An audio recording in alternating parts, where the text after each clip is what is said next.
Magandang araw po sa inyong lahat mga ka-review natin at welcome back dito po sa ating munting channel Pinas News Review, kung saan re-reviewin po natin ang mga mahalagang balita dito sa Pilipinas. Mga simpleng komento sa mga issue dito sa Pinas. At eto nga mga ka-review natin, tama ba ang pagkaso ni PNP Chief General Acorda at General Bronner kaya General Macanas? Yan mga ka-review natin ang ating aalamin mula po rito sa channel ni Lance TV. Nasa description po ang full video link ng balitang ito.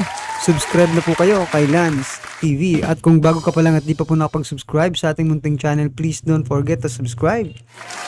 At i-click na rin po ang bell notification para updated ka po sa lahat ng ina-uploads nating reaction video. At eto na nga, sama-sama at sabay-sabay po natin pakinggan, panoorin at bigyan ng reaksyon ang balitang ito. Eto na po. Ito General Acorda, pasensya ka at i-reveal ko dito yung napag-usapan natin ng Lunes ng umaga. So, why will you be threatened by an ordinary citizen who's just expressing his opinion? Isang example, ang pinaka-perfectong example dito, ang ating Pangulong Ferdinand Marcos, Bongbong Marcos. Siya nga, sinabihan siya ni Raul Manuel. Mamamatay tao ang tatay niya at pati siya. Oo, si Percy Lapid. Ikaw ang responsable sa pagkamatay ni Percy Lapid. Nagsalita ba ang ating Pangulo? Simple lang noon ang pahayag ni Pangulong Duterte. Sabi niya, kung gusto niyo kong tanggalin, huwag na kayong mag-kudeta, sabihan niyo ako. And I will immediately resign to prevent bloodshed and I will surrender power kung anong kagustuhan ng security sector at majority kayo. Pero never natin nakita na naging overacting ang presidente noon, si Rodrigo Duterte, sa anumang mga rumors, haka-haka. Kami po ay nagpapasalamat kay General Johnny Macanas, kay Captain Dado Enrique, sa mga vloggers, independent digital media practitioners, pati na po sa mga PMA alumni and graduates na nagpirma. Naniniwala ako, personally, at kami din sa Laban Kasamang Bayan, ang kalayaan at karapatan sa malayang pamamahayag, malayang pananalita, freedom of the press, freedom of expression, freedom of speech. Ito po ay mga fundamental na mga karapatan na dapat ay hindi nilalabag at dapat ginagarantiyahan ng batas, ng gobyerno at ng mga opisyal ng gobyerno. Inviolable. Fundamental rights. Yun pong ibig sabihin. So balit ako rin po ay naniniwala na may mga hangganan po ito. Hindi po ito absolute. The way we are also governed by that. Yung cyber law, cyber libel, defamation, oral or whatever na pagpapahiya ng tao, yan po ay mga limitations ng batas para po hindi maging absolute ang pag-abuso o hindi maabuso ang karapatan na ito. Pero nauna pong sinabi ng batas, the right to freedom of expression, free press, and free speech are fundamental, inherent, inviolable rights. Nilalagyan lang po ito ng mga limitasyon ng batas, partikular kung paano ito i-exercise under responsibility and accountability of individuals na gumagamit ng ganitong karapatan na dapat alam niya na ito'y matuwid at para sa ikabubuti. Ngayon, hindi po namin saklaw kung ano po ang content ni General Macanas sa kanyang vlog. Why was he being sued for cyber libel? Ang pagkakawa ko, ma'am, nakausap ko si General Acorda, hindi siya tumututol o pumipigil kay General Macanas na magsalita. Kasi pananagutan naman niya yon sa kanyang karapatan sa pagpapahayag at karapatan niya yon. Na-offend daw siya, ma'am. Ito General Acorda, pasensya ka at i-reveal ko dito yung napag-usapan natin ng Lunes ng umaga. Na sinabi mo na bakit gagamitin yung picture ko. Picture ni General Acorda at picture ni General Bronner, Chief of Staff ng AFP, Ma'am Lorraine, Miss Ina Bladder-Franco, at si General Acorda ay Chief of the Philippine National Police. Sa gitna ang picture ni BBM. At nakalagay parang clickbait o headline na AFP, PNP Generals withdrawing support from BBM, tapos may question mark. Sabi niya, bakit kailangan ilagay ang picture ko doon at picture ni General Bronner para magkaroon ng malicious insinuations na kami ay namumuhay. So yan mga ka-review natin, no? Nasaan na yan?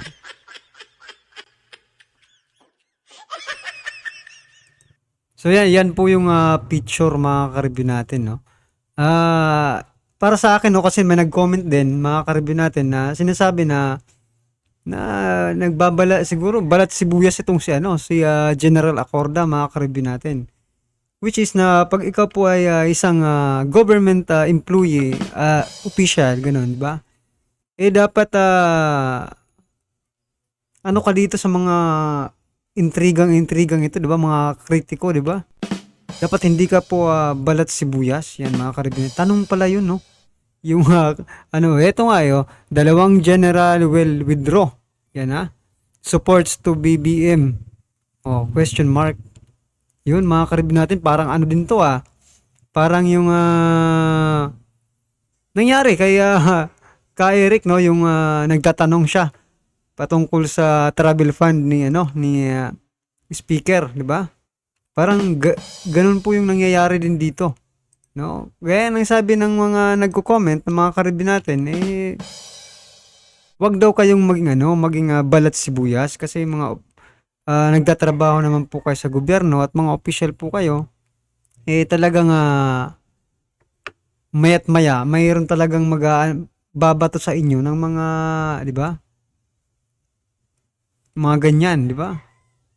Sa kanya. Concerned about the national security or what? What is Yeah, it? because dahil siya ay Chief of National Police, ang dating na pag hindi na-explain yon at hindi gumawa ng aksyon na legal, at nagpatuloy ang pagkalat nito, maglalabas na kinukonsinti niya ang panawagan of withdrawal of support tantamount to withdrawal of their loyalty to the Commander-in-Chief and questionable actions related to the constitutional relations of Commander and Commander-in-Chief. So sabi ko, sir, bakit kailangan mo siyang kasuhan? So yan na nga po, mga karibin natin. Ang tanong kanina, di ba, bago magsimula, tama ba na kasuhan si General Macanas dito sa kanyang pagtatanong? O tinatanong niya po kung nag-withdraw na daw, di ba? O itong dalawang general, mga karibin natin, O tama po ba na kasuhan yon? Well, anyway, hindi ko rin mga karibin natin kasi hindi naman tayo pero 'di ba, nagtatanong lang naman, 'di ba? Nagtatanong lang naman yung tao. Ano na lang siya, hindi na po siya official ng retired na po siya, mga karibin natin, no? Nagtatanong lang. So, ano ba? Sinasabi rin po kasi ng iba na parang silent martial doon ang nangyayari dito kasi 'di ba na pangalawang beses na po ito sa administrasyon ni PBBM, mga karibin natin, na nagtatanong lang at kinakasuhan. Yung una nga nakulong, di ba? Itong sila Eric at Doc Lorraine Badoy. Sabi niya para maturuan siya ng leksyon. Yun ang kanyang punto. Kaya gusto ko rin kunan ng opinion si Ma'am Lorraine, si Miss Ina, at si Brother Franco because sasabihin ko, I also appreciate how General Macanas bravely stood by us. Ako, si Ma'am Lorraine sa SMNI, and how he consistently explained to us sa mamamayan through his opinions and blog kung paano niya ginagarantiyahan ang pagtatanggol sa karapatan namin at ng SMNI in behalf of the Filipino people. Nakakalungkot na kinasuhan na pala siya nung Monday ni General Acorda. Both of them ay kinikilala kong mga kaibigan, so I have to refer muna kay Ma'am Lorraine, kay Miss Ina at kay Brother Franco before ako magbigay ng aking sariling synthesis of my position. Ma'am Lorraine. Yung sa akin kasi walang personalan ito, no? Walang kaibigan, walang ganyan pagtungkol sa when we're talking about issues like this, no? And what bothers me over and above everything else, no?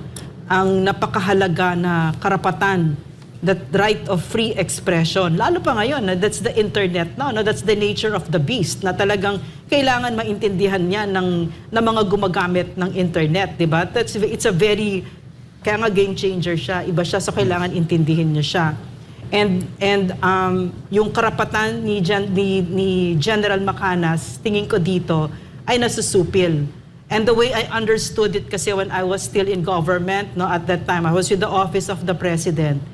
It's a very powerful position. So, agree po tayo dyan sa sinasabi ni Ma'am Lorraine, no? Mga karibin natin, ni Doc Lorraine. Kasi, isipin nyo, mga karibin natin, dapat sinagot nyo na lang, di ba?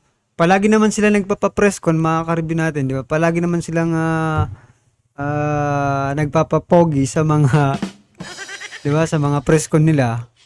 Dapat sinagot na lang ni General Acorda yung tanong ni General Macanas, no? Ni retired General Macanas. So, bakit pa umabot sa kasuhan, mga karbi natin? No, whereas the general right now, it's really a punch down. Papabayaan mo ang civilians kasi Correct. punch up naman yun eh. Yes, ma'am. He's a farmer, he's retired. Does he have any man in his command? Wala naman eh, 'di ba? So that's the whole thing about this administration that worries me so much is how they're easily threatened by civilians. The taking down of my Facebook account was deleted. When was this? August, September? No? So, and all of that, no? And yun ang nagiging hallmark ng Marcos administration, onion-skinned. Yeah. No? Yan. We were detained arbitrarily and illegally because we questioned the speakers travel expense Yeah, as and- if na bawal gawin yon. And yan yung kung bakit suspended ang Sabi na. laban kasama ang bayan because we question. Yan ang official reason na binigay ng MTRCB. Yeah. Tama. Ma'am, thank you for that Yes. opinion.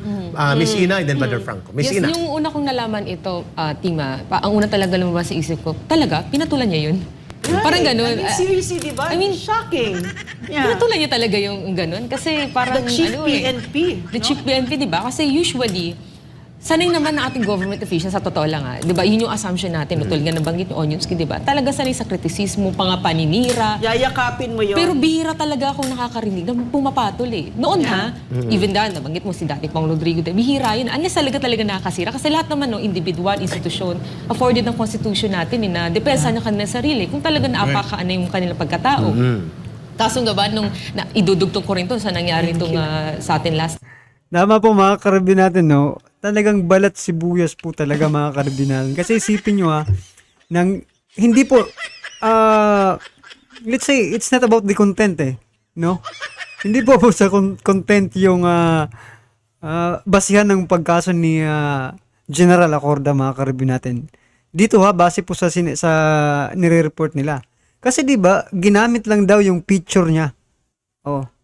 Doon sa thumbnail, mga karbi.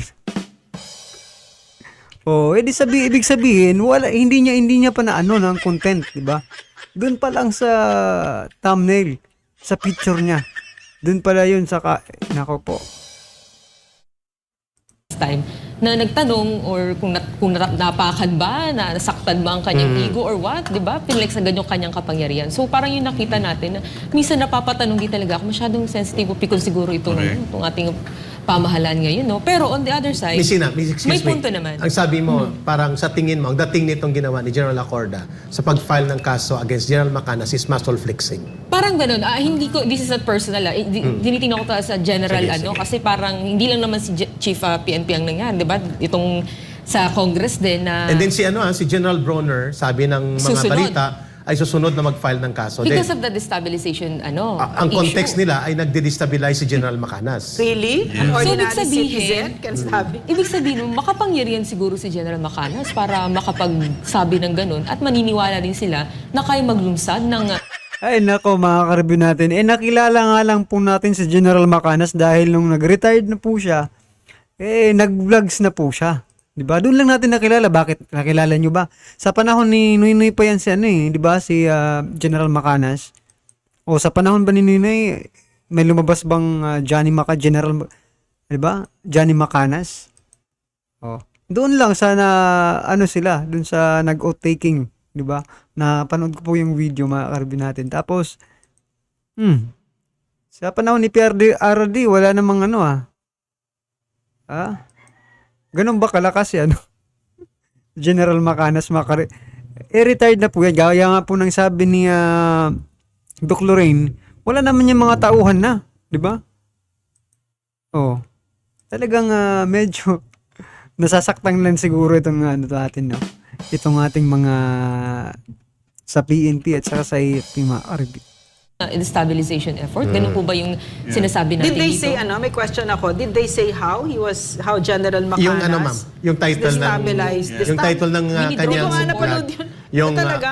AFP generals and PNP generals Ilan ba ang followers withdrawing niya, support from BBM. Sabi nila ito ay maliciously imputing not only against their persona, but because of the chain of command, Yes. lumalabas na tinarget ni General Macanas daw si General Bronner at si General Acorda to create confusion and to promote and foment destabilization agenda among the ranks of the security sector, which could not be a license for free speech kasi yan ay may mga limitation sa batas. Well, that's the claim of General Acorda. Yes. General And Bronner one more. is yet to issue an official statement. Yun nga, on the other hand, di ba, kinikilala din naman natin, no, yung ating paalala din, no, sa lahat ng gumagamit ng ating media, no, ng ating online platform, lalo na yung disinformation na sinasabi, kung ano ba nagiging cause ito. But again, pag usapin pong politika, lahat po yan. Di ba, dapat tinitake natin into consideration. Tsaka, hindi naman siguro ganun walang utak ang mga Pilipino, na hindi nila makikita yung Correct. ibig sabihin nun. Ako ba, pag kahit naman pakinggan ko si General Macanas, parang, ganun ba? So, hitayin ko din yung pahayag mismo ng ating mga official tungkol dyan. Hindi lang naman po sa atin Tama. dito. Alam mo kasi ha, pag nung nandyan pa ako sa opisina noon, napakaraming trabaho. Sobrang dami. It's like unbelievable. Wala, hindi siya talaga tumitigil. So mamimili ka talaga ng kung saan mo ilalagay yung oras mo at yung pagod mo. So sa totoo lang, wala talaga akong oras pansinin si Thinking Pinoy, yung binababoy niya ako. Kasi mamimili ka, pwede mong gawin. Yeah. Pwede mong gawin, di ba? Pero yung What oras gain for mo the is country? very Oo. finite. Mas gusto ko, kakalabanin ko poverty, kakalabanin ko CPP, di ba? So, in other words, this chief PNP right now is choosing to take on an ordinary citizen kasi how it looks like if you're very confident and you are hindi mo papansinin yan. So yun nga po mga karibin natin, gaya nga po na nababasa nating comment dito sa social media platforms, mga karibin natin sa iba't ibang social media platforms. Sinasabi po nila na bakit naman na magpo-focus, di ba? Bakit bibigyan mo ng bakit ka magpo-focus dito kay General Macanas, no? Instead na mag-focus po kayo, nahulihin po yung mga durugista, di ba? Yung mga talagang malalaking tae na sumisira po sa ating bansa. Wala na bang problema ang ating bansa at si General Macanas na lang ang inyong pinoproblema? O yan, di ba? Parang may sense din, di ba, mga karibin natin. Kasi sa dami ng problema ng ating bansa, sa dami po ng nangyayari. Dito talaga nakatuon yung kanilang atensyon, no? Kay General Macanas. Well, anyway, mga karibin natin, ano ang iyong opinion? Yan, dito po sa naging balitang ito, comment lang po sa baba para at isa lang po ng ating mga kababayan ang inyong nararamdaman patungkol po dito, no? Yan, at kung bago ka pa lang at di pa po nakapag-subscribe sa ating munting channel, please don't forget to subscribe. At i-click na rin po ang bell notification para updated ka po sa lahat ng ina-uploads nating reaction video. At huwag din pong kalimutan mag-subscribe kay Lance TV. Nasa description po ang full video link ng balitang ito. Subscribe na po kayo kay Lance TV. Maraming salamat po.